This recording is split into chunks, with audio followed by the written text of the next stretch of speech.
નમસ્કાર, હું અતુલ પાટીલ આપની પાસે એક માહિતી લઈને આવ્યો છું। ઓગસ્ટ મહિનો ચાલી રહ્યો છે। સરકારી વ્યાજબી ભાવની દુકાનો પર, જે રાશનની દુકાનો કહેવાય છે, એની પર આપને આ વખતે ઓગસ્ટ મહિનામાં શું મળશે, એમને કેટલા પૈસા ચૂકવવાના છે, એની તમામ માહિતી લઈને આવ્યો છું। કુલ 7 વસ્તુઓ મળશે। 7 વસ્તુઓમાં એક બાજરી રહેશે, તેની સાથે ઘઉં, ચોખા, તુવેર દાળ, આખા ચણા, મીઠું અને સિંગ તેલ રહેશે। આનામાં આપણે કેટલું ભુગતાન સરકારી રાશનના વ્યાજબી ભાવના દુકાનવાળાને કરવાનું છે, કુલ મળીને આપણે 181 રૂપિયા સરકારી રાશનની દુકાનવાળાને આપવાના છે। જેનામાં 1 લીટર તેલ જે છે, સિંગ તેલ, એની કિંમત 100 રૂપિયા આપવાની છે।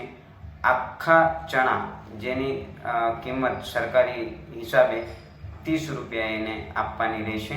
અને તુવેર દાળ જે છે, તેના 1 કેજીના 50 રૂપિયા કેજી તરીકે એમને આપવાનું છે।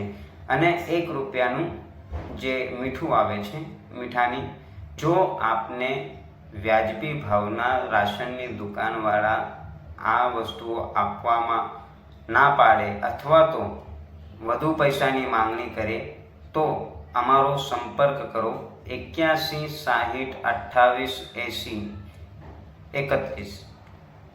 જય હિન્દ, જય ભારત।